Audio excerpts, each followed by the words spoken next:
अच्छा, पिछले क्लास में जो मैं डिस्काउंटिंग सिखा रहा था, अब बीएफडी पे वापस हम पढ़ रहे थे इन्वेस्टमेंट अप्रेजल, और इन्वेस्टमेंट अप्रेजल यानी इन्वेस्टमेंट डिसीजंस पढ़ा रहा था मैं आपको।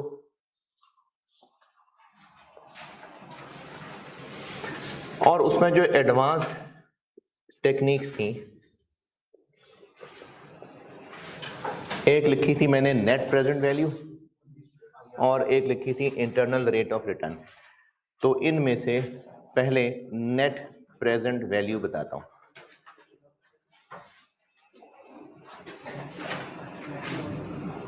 एनपीवी। अच्छा, ये एनपीवी काफी फेमस एब्रिवेशन है, तो एग्जाम में भी आप एनपीवी यूज करें, कोई मसला नहीं। नेट प्रेजेंट वैल्यू, प्रोजेक्ट में पैसा इन्वेस्ट होगा और फिर कल को उससे पैसा हमें जनरेट होगा। पैसा जितना लगे उससे ज्यादा मिले, तो यही चाहिए था। वो इन्वेस्टमेंट अच्छी होगी जिसमें जितना पैसा लग रहा है उससे ज्यादा मिल रहा है। जैसे अगर आज इनिशियली इन्वेस्टमेंट 50,000 है, ये हमारी जेब से पैसा जाएगा, और ईयर 1 पे ये 40 जनरेट कर देगा, और ईयर 2 पे ये 25 जनरेट कर देगा, और ईयर 3 पे ये 15 जनरेट कर देगा। तो पैसे लगा देने चाहिए। 50,000 खर्च हो रहा है, 80,000 मिल रहा है। नहीं, ये कंपेरेबल नहीं है, क्योंकि जो 80 मिल रहा है वो 3 साल में मिल रहा है, जो 50 जा रहा है वो आज जा रहा है। तो चूंकि इनकी टाइम लाइन डिफरेंट है, तो ये कंपेरेबल नहीं है। इनको कंपेरेबल बनाने के लिए, अगर मैं यहां खड़ा हूं और एक शख्स वहां खड़ा है और हमने देखना है हम में से हाइट किसकी ज्यादा है, तो दूर खड़े खड़े नहीं कंपेयर कर सकते। या तो मैं चल के वहां जाऊंगा या वो चल के यहां पर आएगा। तो चूंकि डिसीजन मेकिंग आज हो रही होती है, तो इन सब को कंपेरेबल बनाने के लिए आज इकट्ठे करना पड़ता है, यानी इन सब की प्रेजेंट वैल्यू निकालनी पड़ती है। जब सब की प्रेजेंट वैल्यू निकल आएगी, अब वो कंपेरेबल होंगे, तो उसका जो नेट आंसर आएगा उसको एनपीवी कहते हैं।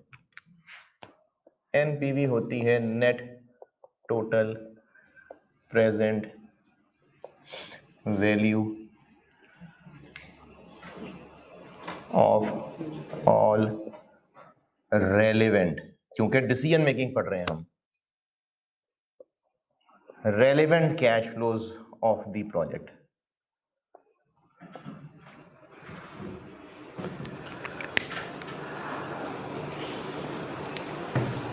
वो कैश फ्लोज जो रेलिवेंट हैं। अब इसमें दो बातें इंपॉर्टेंट हैं। पहली बात तो है कि कैश फ्लोज, इसमें कैश फ्लोज यूज होने हैं, और दूसरी बात रेलिवेंट वाले कैश फ्लोज। और रेलिवेंट कैश फ्लोज क्या होते हैं? सेम कॉन्सेप्ट है जो मैं शॉर्ट टर्म डिसीजन मेकिंग में सिखा के आया हूं, इसी के लिए तो शॉर्ट टर्म डिसीजन मेकिंग कराई थी। जो इस प्रोजेक्ट के लिए रेलिवेंट होंगे, वही 4 असूल। इस प्रोजेक्ट की वजह से जो इनफ्लो होगा, इस प्रोजेक्ट की वजह से जो आउटफ्लो होगा। एक आउटफ्लो होना था, इस प्रोजेक्ट की वजह से सेव हो जाएगा, वो रेलिवेंट इनफ्लो है।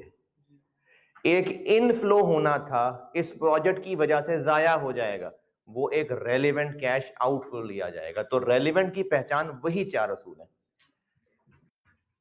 प्रेजेंट वैल्यू निकालनी है तो कोई डिस्काउंट रेट भी होगा। इसकी डिस्काउंटिंग के लिए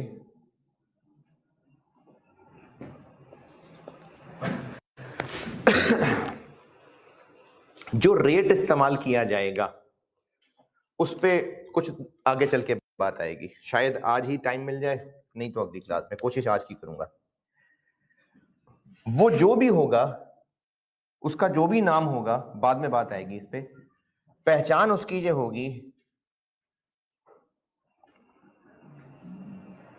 एट रिटर्न रिक्वायर्ड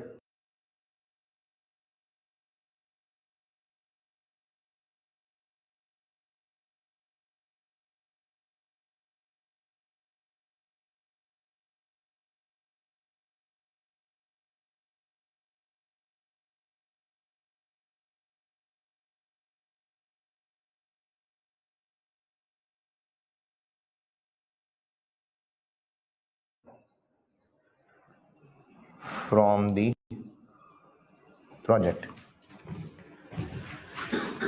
यानी बिजनेस इस प्रोजेक्ट में इन्वेस्ट करना चाहता है तो कुछ कमाना ही चाहता है, तो जितने % रिटर्न वो इस प्रोजेक्ट से कमाना चाहता है रिक्वायर्ड, उसको एज अ डिस्काउंट रेट इस्तेमाल किया जाएगा।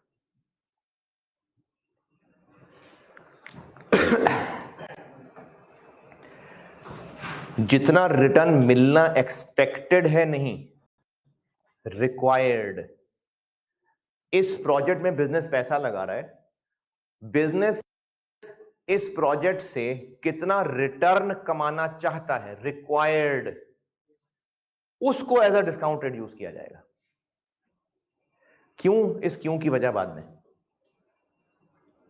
तो एनपीवी होती है प्रोजेक्ट से रिलेटेड, प्रोजेक्ट के रेलेवेंट कैश फ्लोज की, क्योंकि इनफ्लोज भी होंगे आउटफ्लोज भी होंगे, इसलिए नेट, और उनकी डिस्काउंटिंग करने के लिए डिस्काउंट रेट क्या यूज होगा? जो इस प्रोजेक्ट से हम रिटर्न अर्न करना चाहते हैं उसको as a discount rate use करेंगे, और जो नेट सबका आंसर आएगा वो एनपीवी है। अगर वो आंसर पॉजिटिव आया तो इसका मतलब है कि इनफ्लोज आउटफ्लोज से ज्यादा है, तो अच्छी बात है। तो इस एनपीवी टेक्निक का डिसीजन रूल ये हुआ कि एक्सेप्ट द प्रोजेक्ट अगर इसकी एनपीवी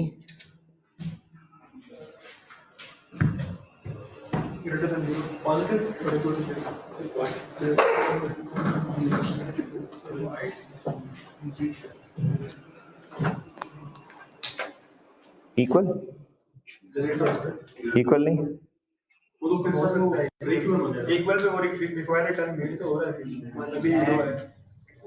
जीरो भी चलेगा, जीरो भी चलेगा, बस नेगेटिव नहीं होनी चाहिए। जब प्रोजेक्ट इतना हो हाँ हाँ, और तभी जीरो आ रहा है करने का फायदा क्या क्या क्या? जब प्रोजेक्ट ही 4 साल का है हमारा और उसका नेट प्रेजेंट वैल्यू जीरो आ रही है तो जितनी मेहनत करने का फायदा। थोड़ी देर बाद इसका जवाब। तो एनपीवी टेक्निक है जिसमें प्रोजेक्ट्स के रेलेवेंट कैश फ्लोज की डिस्काउंटिंग की जाएगी, और डिस्काउंट के लिए जो रेट इस्तेमाल होगा वो होगा जो मैनेजमेंट इस प्रोजेक्ट से रिटर्न रिक्वायर, यानी जो चाहती है कमाना, उससे डिस्काउंट करेंगे। जो आंसर आएगा अगर वो पॉजिटिव हुआ तो प्रोजेक्ट अच्छा है, जीरो भी हुआ तो चलेगा, चल जाएगा, बिल्कुल चल जाएगा। अगर किसी के दिल को बुरा लग रहा है तो सबर रुको जरा, सबर करो, अभी इस पे करूंगा बात, लेकिन जीरो भी चलेगा, नेगेटिव नहीं। नेगेटिव है तो बेकार इन्वेस्टमेंट है, जीरो भी चल जाएगा।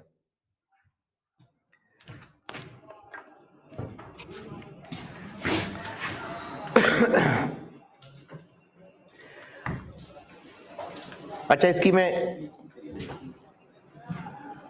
कैलकुलेशन की थोड़ी प्रैक्टिस करा लूं ना, फिर ये बताता हूं वजह रिक्वायर रिटर्न और ये जीरो क्यों।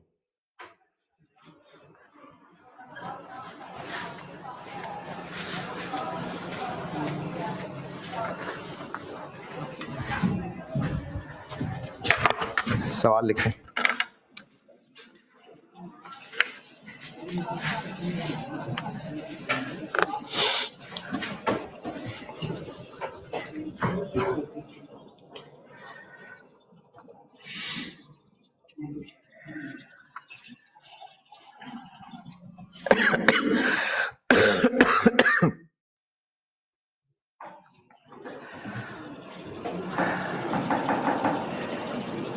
Initial investment required. Initial investment required.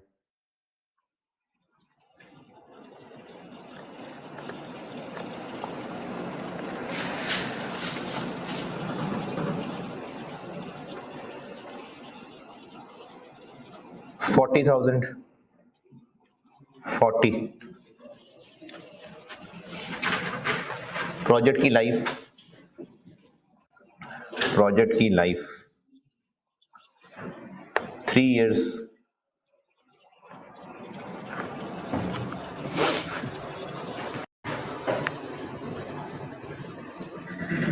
Net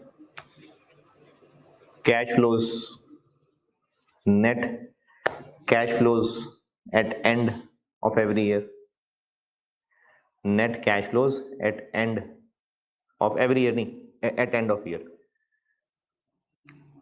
year 1 में 18,000 18,000, ईयर 2 19,000 और year 3 15,000. Required rate of return 10%, required rate of return 10%. Project की एनपीवी बताइए. एनविटी डिस्काउंटिंग लगाएंगे इस पे? नहीं, सब अमाउंट्स अलग अलग है, हर एक को अलग अलग डिस्काउंट करेंगे.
जो इनिशियल है टाइम 0 पे कितना है?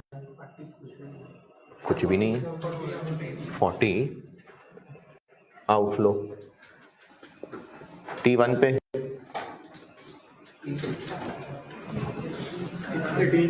18,000. इसकी डिस्काउंटिंग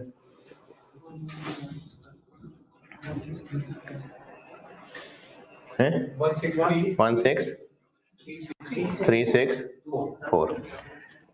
टाइम 2 पे 19,000. इसकी डिस्काउंटिंग, डिस्काउंटेड मैंने 10 बोला था ना, इसकी डिस्काउंटिंग 2 साल 15,702. किधर नेगेटिव है? टाइम 3 पे 15,000. इसको 3 साल डिस्काउंट 11270. अब ये सारे कंपेरेबल हैं क्योंकि सब टाइम 0 के एतबार से आ गए, तो इनका नेट टोटल बन गया 333 पॉजिटिव पॉजिटिव.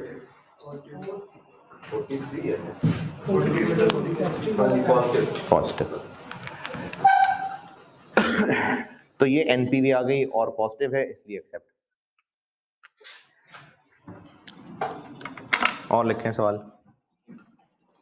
जी जी. सर वो जिसमें डिस्काउंट फैक्टर बजटिंग करते हुए निकालते थे डिस्काउंट फैक्टर की लाइन. सवाल लिखें सवाल लिखें सवाल लिखें सवाल लिखें सवाल लिखें.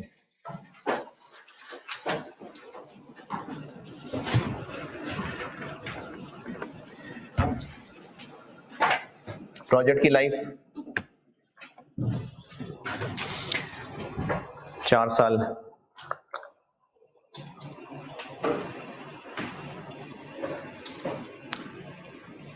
इन्वेस्टमेंट 150,000.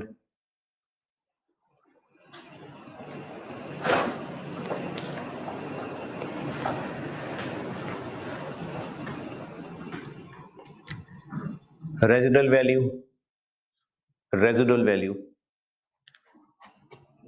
15,000.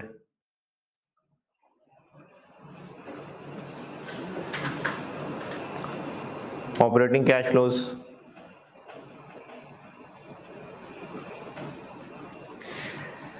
ब्रैकेट में लिखिए arising at end of every year.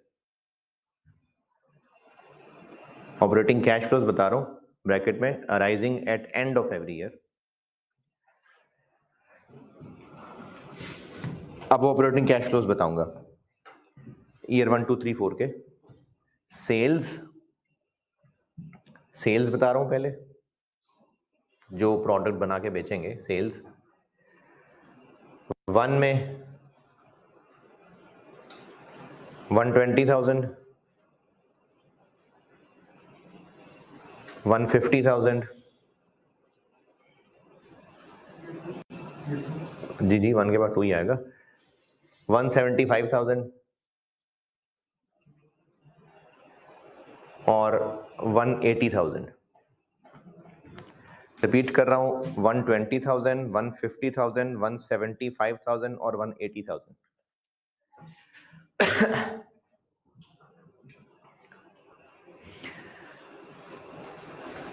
Production cost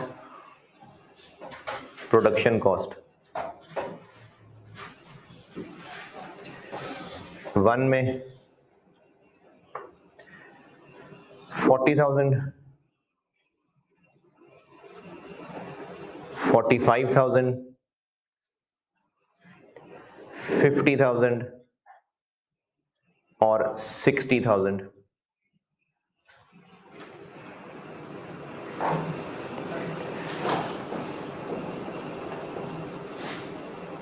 variable selling cost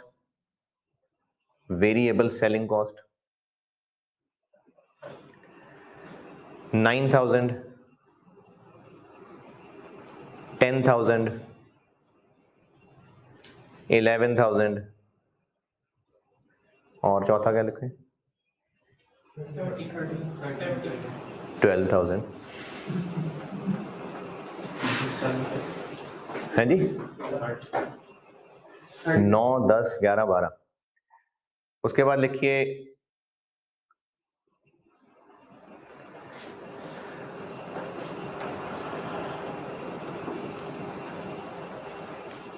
fixed selling cost. पहले वेरिएबल बताई है, अब फिक्स्ड सेलिंग कॉस्ट। ये चारों साल में 4-4 हजार लिख लें।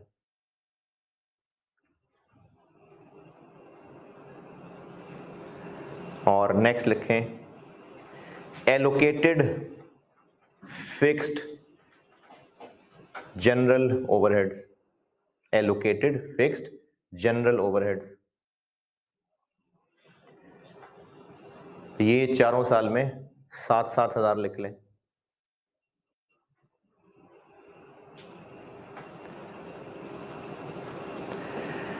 Required rate of return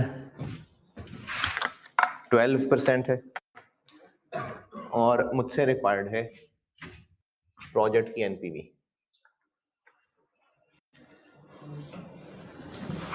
12% required rate of return है और मुझसे रिक्वायर्ड है प्रोजेक्ट की एनपीवी।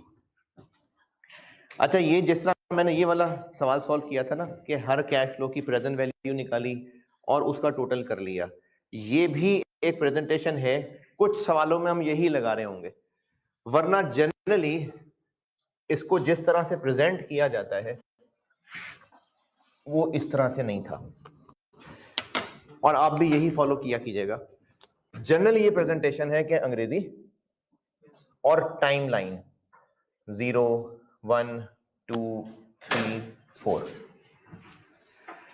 और जो प्रोजेक्ट के रेलिवेंट कैश फ्लोज हैं वो लिख लें। और उसकी रीजन टैक्स जब पढ़ाऊंगा तो बताऊंगा, अभी बस बगैर रीजन के इन्वेस्टमेंट को शुरू में नहीं लिखना, आखिर में लिखना है। सेल्स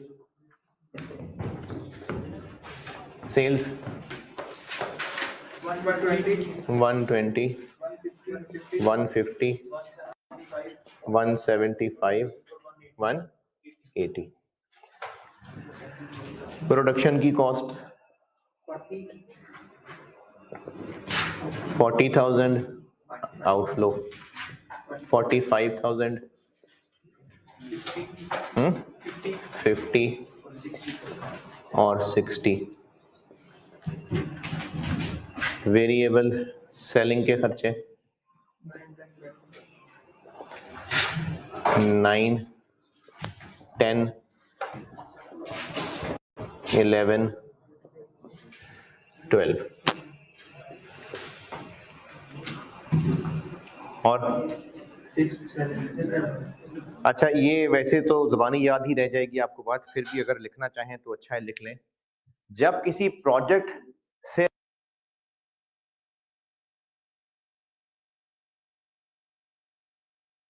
रिलेटेड इंफॉर्मेशन दी हुई है और उसमें कोई फिक्स्ड खर्चा भी है, तो जब तक वो नहीं क्लियरली पहचाना जा रहा ना कि वो रेलिवेंट नहीं है,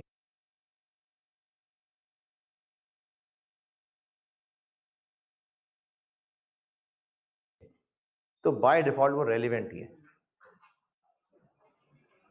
प्रोजेक्ट की इंफॉर्मेशन है, उसमें आपको फिक्स्ड खर्चे की इंफॉर्मेशन दी है, बाय डिफॉल्ट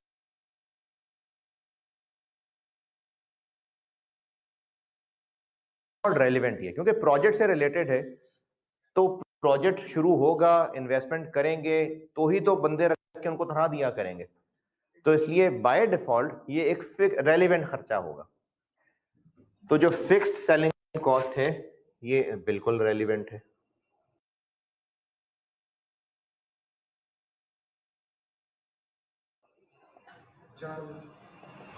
चार हजार।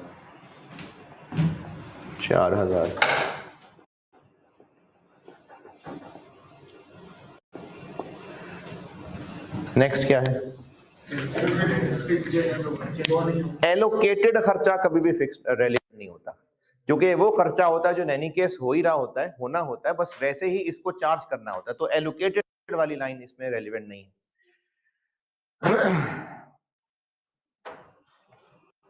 अच्छा, एक लाइन सवाल में और लिख लें, सवाल में एक लाइन और लिख लें।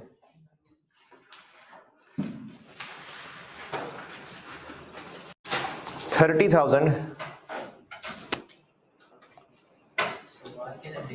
सवाल में एक लाइन और लिख लें। 30,000 30,000 रुपए was incurred on market research.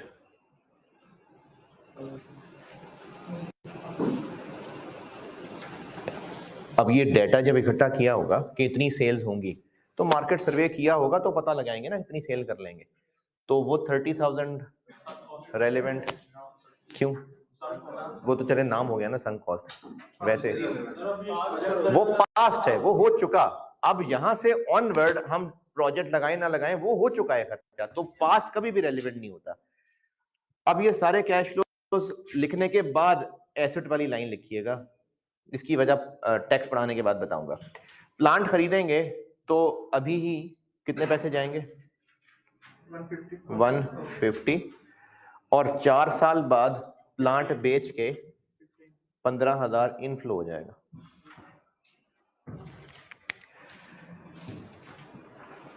सारे कैश फ्लोज लिखने के बाद, चूंकि इनकी डिस्काउंटिंग करनी है, तो जो जो cash flow same time line पे हैं उनको डिस्काउंटिंग से पहले आपस में नेट कर लें। 0 पे होगा 150,000, 1 पे 67,000 पॉजिटिव,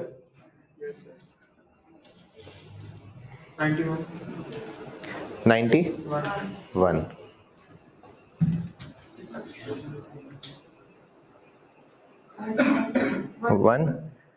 10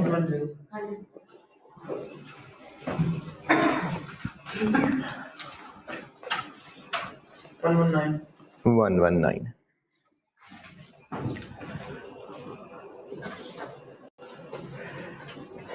इसके बाद ये एग्जाम प्रेजेंटेशन यही बेहतर है।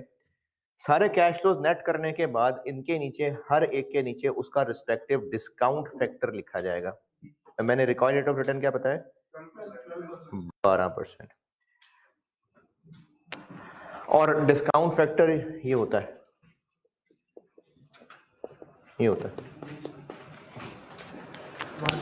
तो 1 + 12% पावर 0 तो 1 आ जाएगा।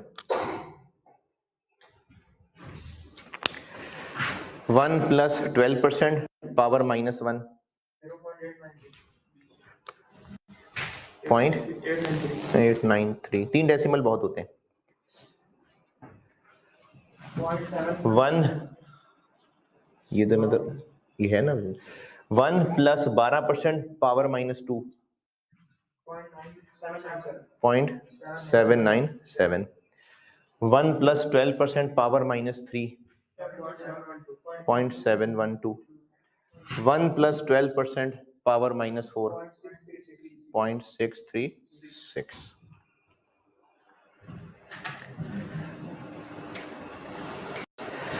और प्रेजेंट वैल्यू निकालने का तरीका कैश फ्लो को डिस्काउंट फैक्टर से मल्टीप्लाई कर दें, तो ये बन गया 150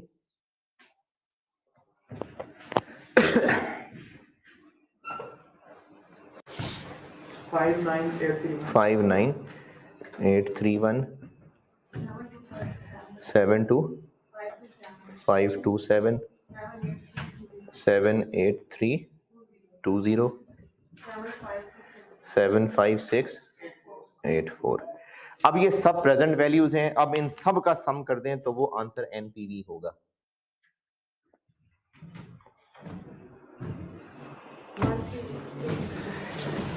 वन 136362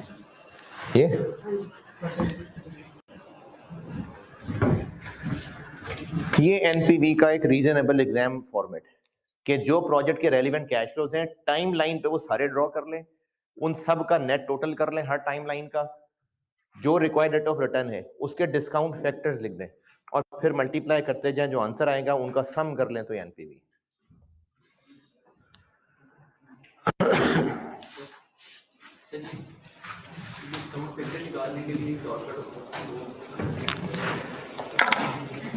चलो जी 15 मिनट बाद मिलते हैं।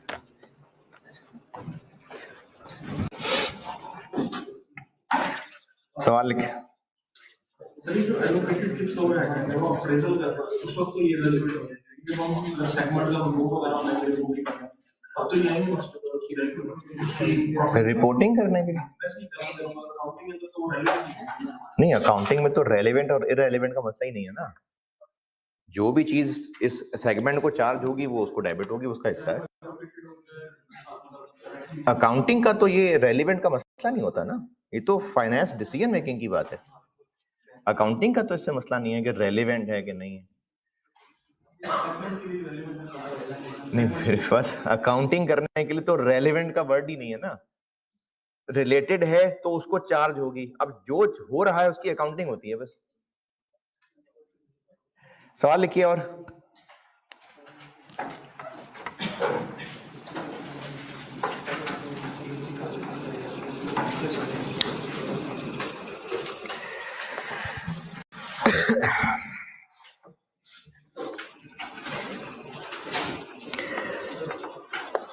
एसेट की कॉस्ट 175,000,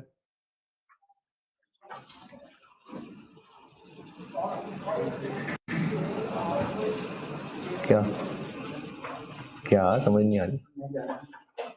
जी जाए आप, शुक्रिया होने के लिए।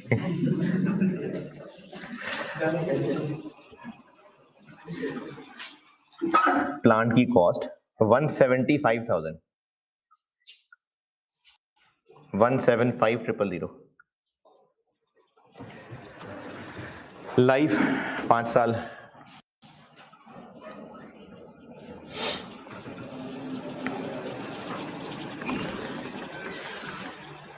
सेल्स यूनिट्स में, यूनिट्स बताऊंगा। ईयर 1 9500,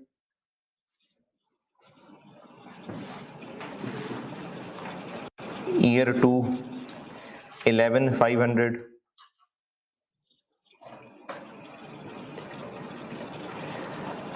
ईयर 3 12,500,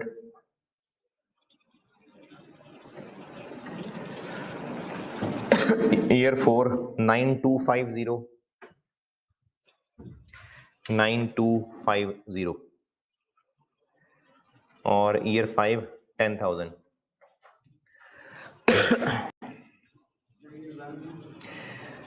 9500, 11500, 12500, 9250 और 10,000, ये बताएं सेल प्राइस पर यूनिट।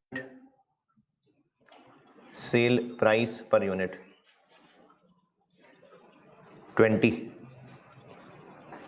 20 रुपए।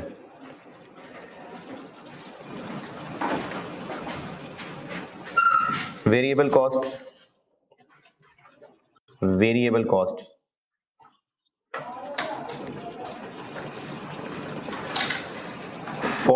14 रुपए per unit. 14 per unit. Fixed cost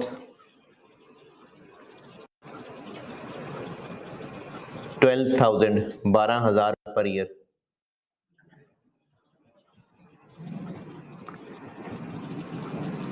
residual value plant की residual value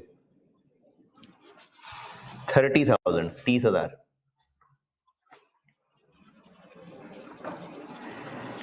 required rate of return 15%, 15%।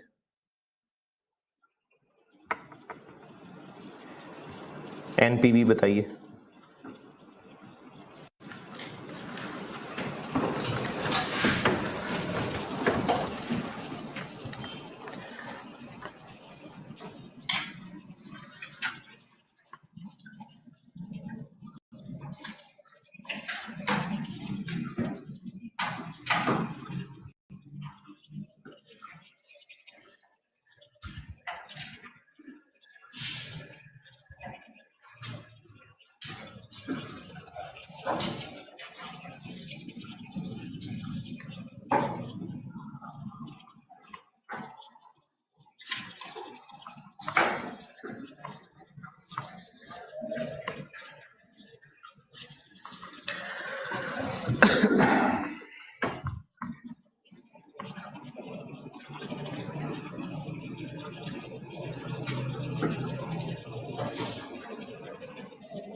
$12,000 something, बिल्कुल ठीक है।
कितना अर्सा लगेगा?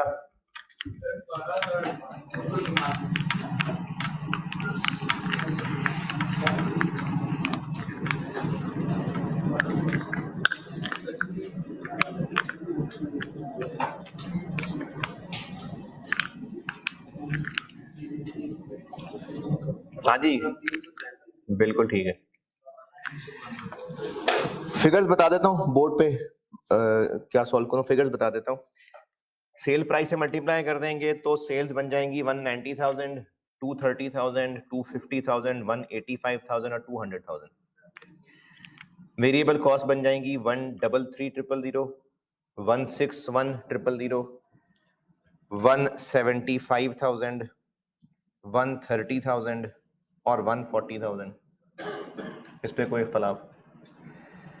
Fixed cost by default relevant है, जब तक ये ना कहा हो कि अलिक्वेटेड है, जब तक कुछ ये ना पता चल रहा हो कि रेलेवेंट नहीं है, तो बाय डिफॉल्ट रेलेवेंट है। तो ये हर साल 12,000 आउटफ्लो आ जाएगा।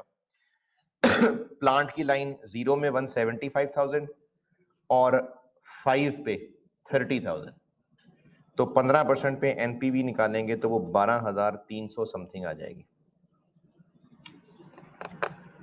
सबसे डन? चले।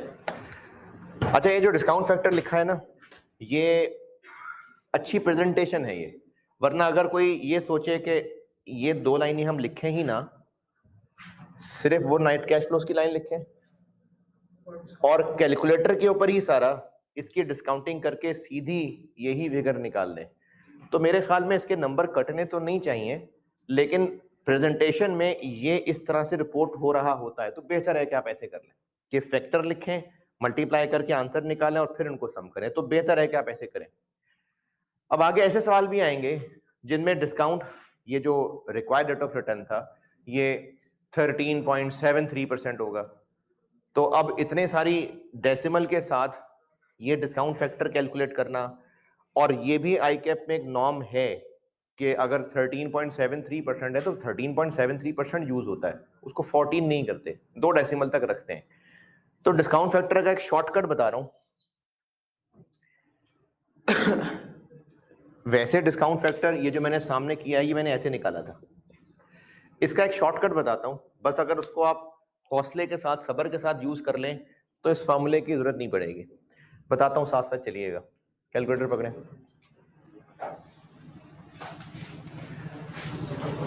1 इक्वल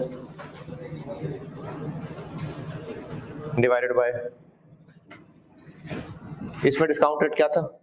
1%। ये क्या चीज बन गई? ये 1.12।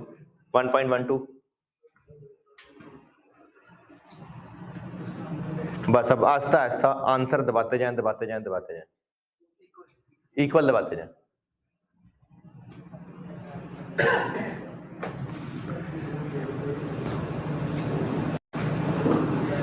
हाँ जी, क्या हो रहा है? ये फैक्टर आते जा रहे हैं, इक्वल दबाते जाएं, फैक्टर आते जाएंगे।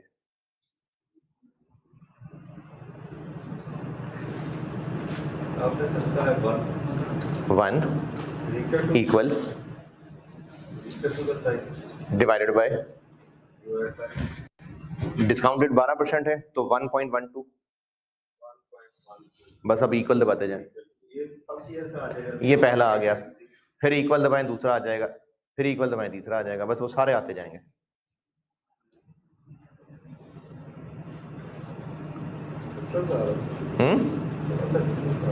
नहीं नहीं, पहला मेरा आता है 1.1। अच्छा, ये 1.15 डिस्कस, ये सामने चलो।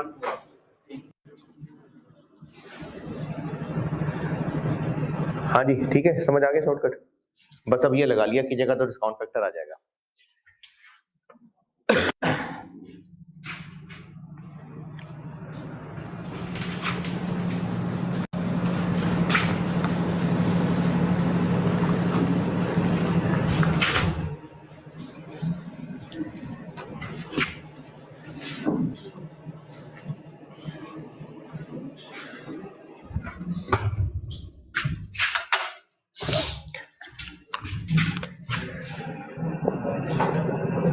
इंटरनल रेट ऑफ रिटर्न यानी IRR।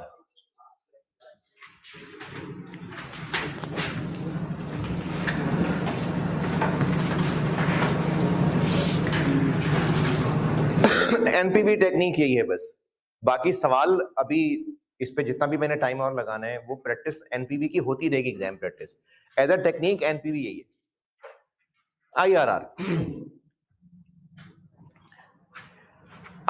का कॉन्सेप्ट समझाता हूं मैं। फार्मूला लिख दूंगा, सॉल्व तो फार्मूले से ही करना है, लेकिन समझाने के लिए एक कहानी समझा रहा हूं। समझ आ गया तो बहुत अच्छी बात है, वरना करना तो ऐसे ही है जो फार्मूले लिखूंगा। कॉन्सेप्ट समझ लीजिए। एक प्रोजेक्ट जिसमें 2000 रुपए इन्वेस्ट होंगे और 1 साल का बस प्रोजेक्ट है, और ये 2400 रुपए देके, बल्कि ज्यादा कर लिया मैंने, 2200 रुपए देके बस खत्म हो जाएगा। प्रोजेक्ट 1 साल का है, 2000 लगाएंगे, साल बाद 2200 मिल जाएगा। इस प्रोजेक्ट में इन्वेस्टमेंट आम आंख से नजर आ रहा है, वैसे इस प्रोजेक्ट से कितना रिटर्न, कितने % रिटर्न मिल जाएगा? 10%। 2000 लगाएंगे, 2200 आ जाएगा, तो 200 आया ना रिटर्न, तो 1 साल का कितना रिटर्न मिला? 10%। ये इस इन्वेस्टमेंट से रिटर्न मिल जाएगा।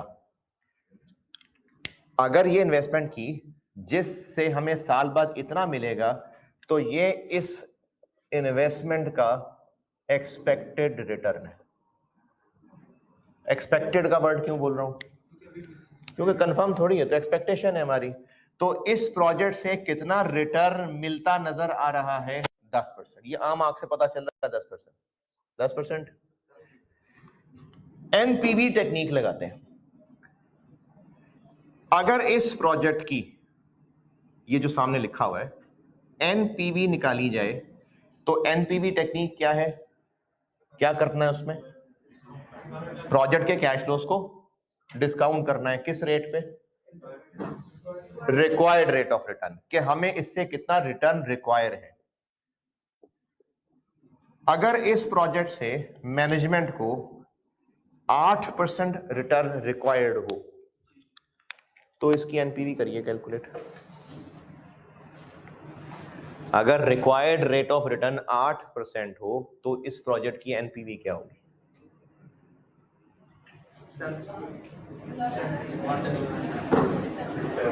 एनपीवी, एनपीवी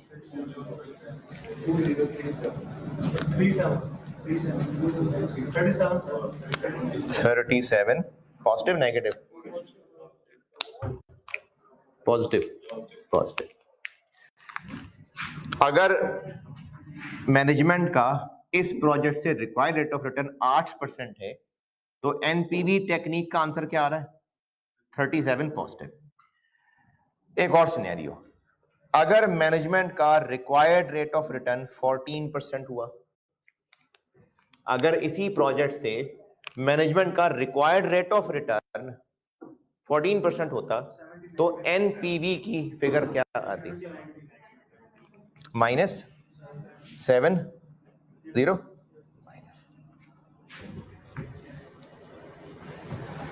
और एक और, अगर इस प्रोजेक्ट से मैनेजमेंट का रिक्वायर्ड रेट ऑफ रिटर्न 10% होता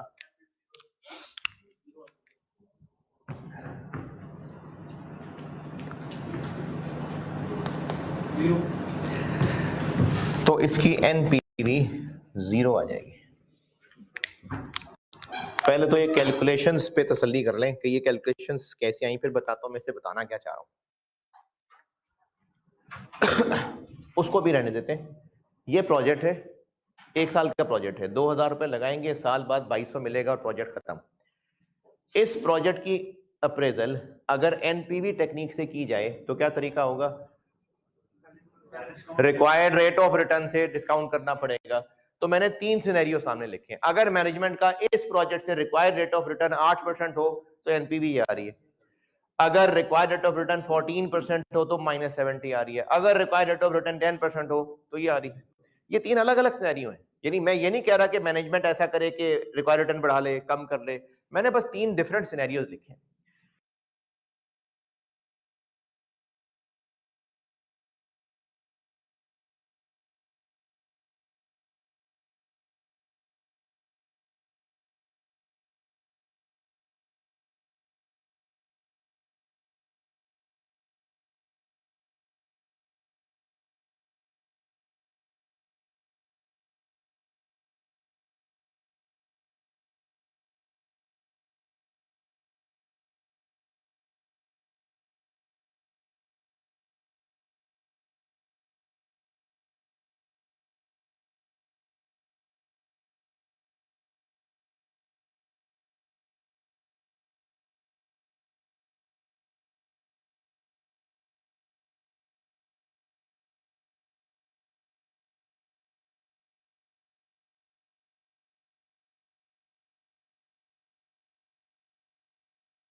इन 3 डिफरेंट सिनेरियोज से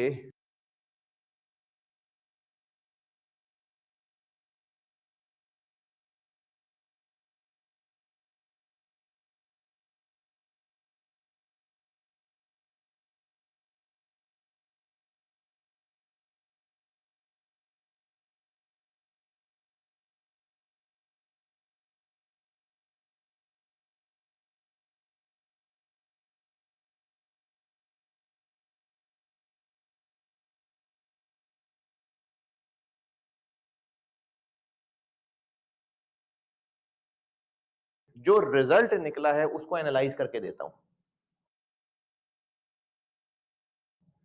मैंने चूंकि आसान सा प्रोजेक्ट सामने रखा है जिसकी आप जबानी देख के बता सकते हैं ये कितना रिटर्न कमा रहा है। ये प्रोजेक्ट रिटर्न कमा कितना रहा है? 10। ये जो रिक्वायर्ड रेट ऑफ रिटर्न से 10% अगर हो तो एनपीवी 0 क्यों आ रही है?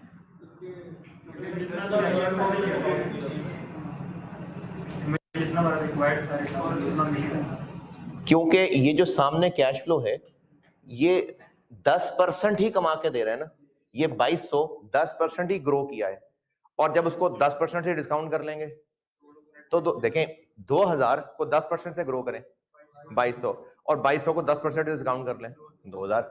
तो इस प्रोजेक्ट में कैश फ्लोज चूंकि असल में 10% ही कमा के दे रहे हैं, तो जब 10% से डिस्काउंटिंग करेंगे तो उसकी पीवी एनपीवी नहीं कह रहा, इसकी पीवी 2 ही आनी है और एनपीवी 0 ही आनी है।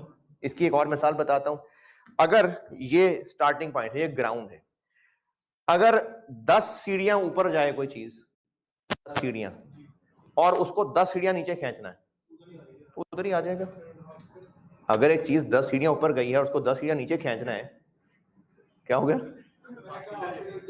नहीं, आस्ता आस्ता ले आएंगे तो उसी पॉइंट पे आ जाएगा, पॉइंट 0 पे आ जाएगा। क्योंकि ये ग्रो ही 10% पे रहा था, तो इसको जब 10 पे डिस्काउंट करेंगे तो वापस 2000 ही आएगा। अगर एक 0 पॉइंट से 10 सीढ़ियां ऊपर गया और उसको 14 सीढ़ियां नीचे लाना है, तो जहां से स्टार्ट किया था उससे और नीचे चले जाएंगे। ये कैश फ्लो 10% रिटर्न कमा के दे रहे हैं। जब इसकी डिस्काउंटिंग करना है, कैश फ्लो को खींच के नीचे लाना, जब इन कैश फ्लोज को 14% पे खींचेंगे तो इस 2200 की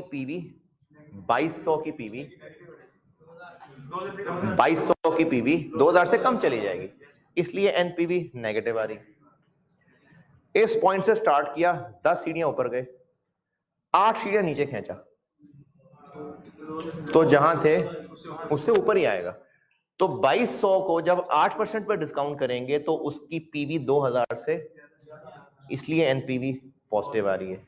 इस रिजल्ट से कंक्लूजन बता रहा हूं आपको, तीन कंक्लूजन बता रहा हूं। आपको पता है कि इससे कितना रिटर्न मिल रहा है? 10। एनपीवी का, अच्छा आपको पता है कि 10 मिल रहा है। एनपीवी के जो 3 रिजल्ट्स हैं, इनसे हम रूल बनाते हैं। प्रोजेक्ट का जो अपना रिटर्न है, यानी जो प्रोजेक्ट कमा के देगा, अगर एनपीवी के लिए रिक्वायर्ड रिटर्न भी उतना ही हुआ तो एनपीवी 0 आएगी। फिर सुनिए, जो प्रोजेक्ट असल में रिटर्न कमा के देगा यानी 10, अगर एनपीवी के लिए रिक्वायर्ड रिटर्न भी इत्तेफाक से उतना ही रख लिया जाए तो एनपीवी 0 होगी। प्रोजेक्ट कितना कमा के दे रहा है, कितना कमा के दे रहा है? अगर एनपीवी निकालने के लिए रिक्वायर्ड रेट ऑफ रिटर्न इत्तेफाक से उससे ज्यादा हुआ तो एनपीवी नेगेटिव आ जाएगी। ये प्रोजेक्ट कितना कमा के दे रहा है? 10। अगर एनपीवी टेक्निक निकालते हुए रिक्वायर्ड रेट ऑफ रिटर्न उससे कम हुआ तो एनपीवी पॉजिटिव आ जाएगी। इसी को एक और तरह से बताता हूं, इसी को मैं उल्टा बोल रहा हूं। एनपीवी पॉजिटिव आना क्या शो कर रहा है कि हमारे रिक्वायर्ड से प्रोजेक्ट ज्यादा कमा के देगा। एनपीवी नेगेटिव क्या शो कर रहा है कि हमारे रिक्वायर्ड से कम कमा के देगा, इसीलिए इसको रिजेक्ट कर देते थे। पॉजिटिव पे क्यों एक्सेप्ट कर लें? क्योंकि पॉजिटिव एनपीवी आना क्या शो कर रहा है कि प्रोजेक्ट हमारे रिक्वायर्ड से ज्यादा कमा के देगा। 0 एनपीवी क्या शो कर रही है कि हमें जितना रिक्वायर्ड है प्रोजेक्ट उतना ही कमा के देगा। तो इसलिए 0 पे भी एक्सेप्ट कर लेते हैं, या ना करें एक्सेप्ट, फायदा कोई नहीं। आप एक जॉब इंटरव्यू के लिए गए और आपने कहा जी मुझे तो 1.5 लाख सैलरी चाहिए, मेरी तो रिक्वायर्ड 1.5 लाख है।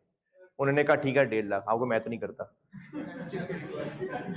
ये तो मेरी रिक्वायर्ड के बराबर ही दे रहे हैं आप, तो एक्सेप्ट कर लेंगे ना।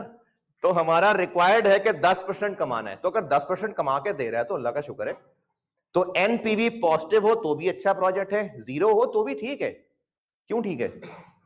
जितना चाहिए उतना मिल रहा है तो बस ठीक है।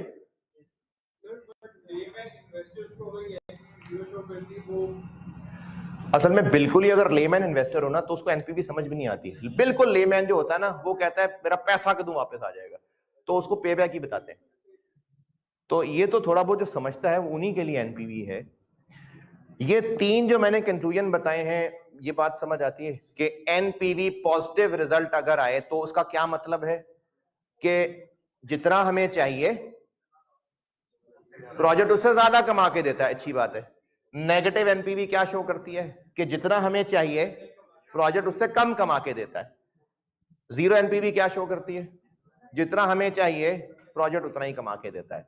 तो इसीलिए एनपीवी टेक्निक में डिस्काउंट रेट क्या यूज किया जाता है, जो रिक्वायर्ड है, ताकि पता चल जाए कि प्रोजेक्ट हमारी रिक्वायरमेंट से अच्छा है, उतना ही है या बुरा है।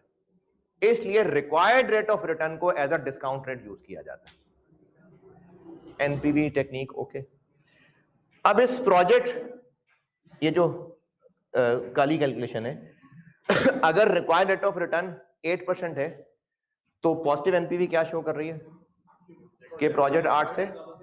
तो एनपीवी टेक्निक बस सिर्फ ये बता पा रही है कि हमारे रिक्वायर्ड से ज्यादा कमा के देगा या रिक्वायर्ड से कम कमा के देगा या रिक्वायर्ड कमा के देगा, बस इतना बता रही है।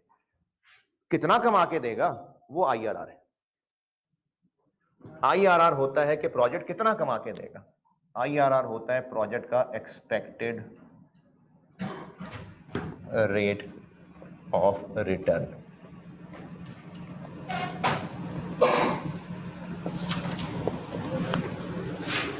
यानी इस मिसाल में आईआरआर कितना है 10%। तो प्रोजेक्ट हमें जितना कमा के देगा वो उसका आईआरआर है। तो फिर डिसीजन रूल क्या हुआ इस टेक्निक का, यानी अगर एनपीवी नहीं आईआरआर मेथड यूज करना हो तो डिसीजन रूल क्या हुआ। आईआरआर क्या है, प्रोजेक्ट जितना कमा के देगा, प्रोजेक्ट 17% कमा के देगा तो फिर तो उसको कंपेयर करेंगे अपने रिक्वायर्ड से, और अगर रिक्वायर्ड जितना या उससे ज्यादा कमा रहा हुआ तो एक्सेप्ट कर लेंगे।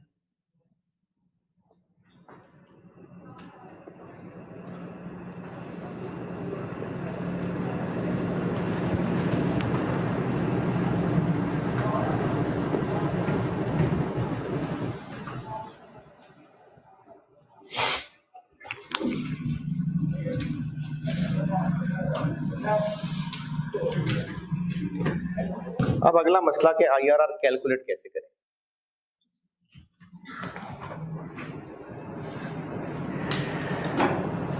इन तजुर्बों से एक रिजल्ट ये सामने आया कि अगर रिक्वायर्ड रिटर्न उतना ही हुआ जितना प्रोजेक्ट का आईआरआर है तो एनपीवी।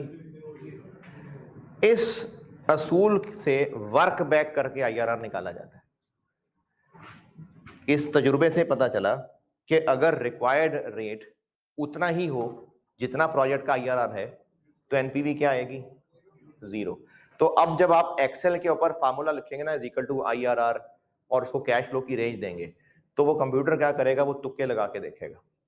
वो एक डिस्काउंट रेट अज्यूम करेगा 18%, एनपीवी 0 नहीं आई, नहीं 16%, 17%, 16.5, 16.25, 15.5, 15.3, 14, मुख्तलिफ तजुर्बे करके देखेगा। इन सारे तजुर्बों से जिस रेट पे एनपीवी 0 आ गई वो आईआरआर है। क्योंकि कंप्यूटर प्रोग्राम है तो वो तजुर्बे ऐसे कर लेगा, तो आपके एंटर मारते ही आंसर आ जाता है, वरना कर वो तजुर्बे ही रहा होता है। तो आईआरआर कैलकुलेट करने का वाहिद हल तजुर्बे करना ही है, मुख्तलिफ रेट स्ट्राइक करना, जिस पे 0 आ गया वो आईआरआर। तो प्रोजेक्ट का आईआरआर कैलकुलेट करने का तरीका के तुक्के लगाएं, मुख्तलिफ रेट स्ट्राइक करते रहें, प्रोजेक्ट के कैश फ्लोज की डिस्काउंटिंग बार बार डिफरेंट रेट्स पे करते रहें। जब तुक्का लग गया कि एनपीवी 0 आ गई तो वो आईआरआर होगा, लेकिन इतने तुक्कों का टाइम नहीं है। तो इसलिए कंप्यूटर के बगैर आम इंसान के लिए आईआरआर कैलकुलेट करने के लिए कुछ फार्मूले बने हुए।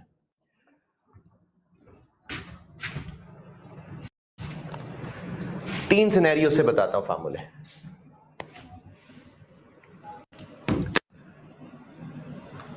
दो सिंपल है वो बता देता हूं, एक जो लेंथी है वो अगली क्लास में बता दूंगा।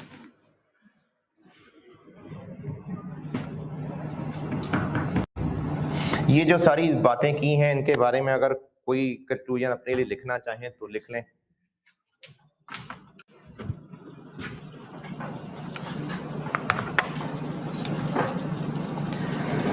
कुछ भी अपने लिए लिखना चाहें अंडरस्टैंडिंग तो लिख लें।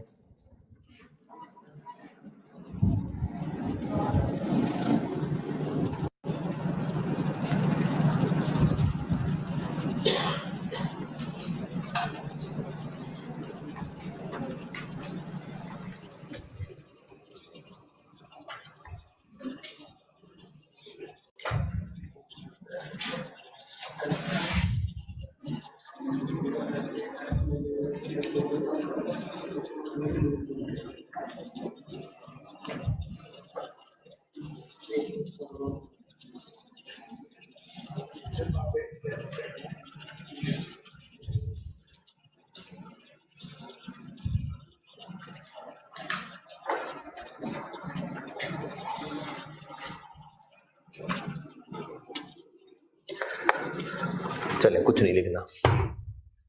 IRR का फार्मूला 3 सिनेरियोज में बता रहा हूं, 2 सिंपल से हैं वो बता रहा हूं और जो लेंथी है वो अगली क्लास में। IRR की कैलकुलेशन 3 सिनेरियोज में या कह लें 3 सवालों से बताता हूं।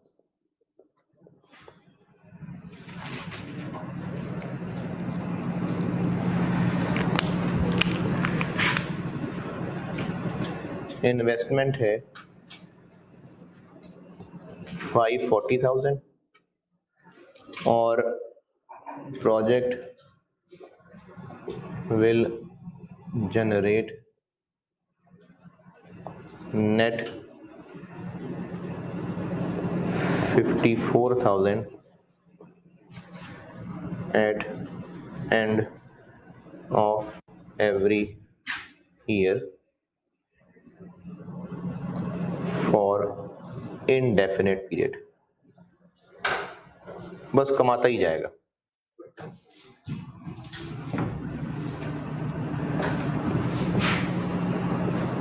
IRR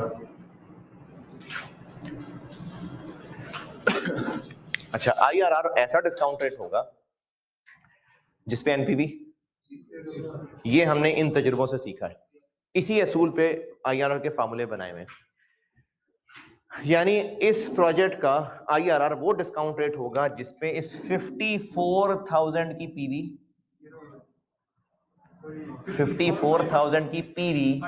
540,000 आ जाए, तभी तो NPV 0 होगी। तो इस पे एन्युटी डिस्काउंटिंग करेंगे, परपेचुटी करेंगे, क्या करेंगे? परपेचुटी ना, परपेचुटी। तो इसका IRR ऐसा डिस्काउंट रेट होगा कि जिसपे 54,000 की परपेचुटी डिस्काउंटिंग की जाए तो आंसर किसके बराबर आ जाए? 540। तभी तो NPV 0 आनी है। तो ये कैसे निकलेगा? तो इसका IRR निकल आएगा annual cash flow divided by initial investment. 54,000 divided by 540, 10%। लेकिन ये फार्मूला IRR का कब चल रहा है? अगर परपेचुटी है तो।